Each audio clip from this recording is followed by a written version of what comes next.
সাধারণ মানুষের জন্য কি বার্তা দেবেন? সাধারণ মানুষের জন্য কি বলবো, আপনার জীবনে বেঁচে থাকার জন্য মানে 24 ঘন্টার মধ্যে পেটের ভাতের জন্য মানে খাওয়ার হাজার হাত থেকে তো কেউ বাঁচবে না।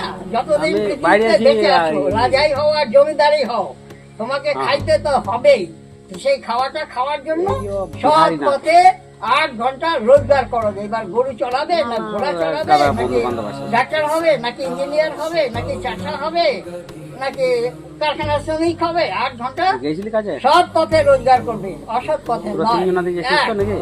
2 নম্বর, শরীরকে সুস্থ রাখার জন্য 8 ঘন্টা ঘুমাতেও হবে, তাহলে শরীর তোমার সুস্থ থাকবে। তারপরে আরো 8 ঘন্টা সময় থাকে, 2 ঘন্টা তোমার হাগা মুতা স্নান খাওয়ার জন্য।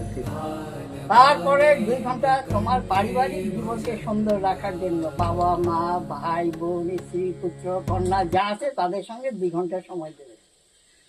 গেল কয় ঘন্টা গেল?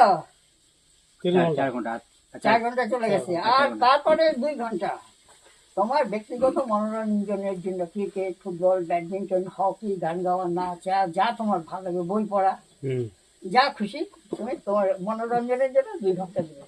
তারপরে আরো 2 ঘন্টা সময় থাকে, সকাল বিকাল 1 ঘন্টা 1 ঘন্টা হরি কথা মানে স্পিরিচুয়াল প্র্যাকটিস। একদম চোখ বন্ধ করে জপ করবে। আর জপ করার ঘন্টা কি হবে, সকালবেলা ঘুম থেকে উঠবে, হাগামোতা শেষ করে আসা একদম ডুব মেরা চান করবে, তারপরে খালি পেটেই বসে 1 ঘন্টা জপ করবে। এবার জপ কাকে করবে? রামকৃষ্ণদেব বলেছে যতমা ততপথ। এবার ওং নমঃ শিবায় বললেও যা হবে, ওং নমঃ কৃষ্ণ বললেও তাই হবে, ওং নমঃ রাধাকৃষ্ণ বললেও তাই হবে, ওং নমঃ দুর্গা বললেও তাই হবে। মানে এই মন্ত্র জপ করা মানে কি? মন্ত্র কাকে বলে? মনকে যে ত্রাণ করে, মনকে যে মুক্ত করে, মনকে যে স্বচ্ছ করে, মনকে যে পবিত্র করে, মনকে যে সূক্ষ্ম করে, তাকে বলে মন্ত্র। এবার মন্ত্র জপ করলে তোমার মন যদি সূক্ষ্ম হয়, তখন তোমার মনের মধ্যে দয়া মায়া স্নেহ মমতা ধর্মজ্ঞান ন্যায় জ্ঞান পবিত্রতা সব এমনি এসে যাবে। তোমাকে এগুলি খুঁজতে হবে না, বুঝতে পারলে? তখন আর এগুলি খুঁজতে হবে না, নিজে নিজেই আসবে।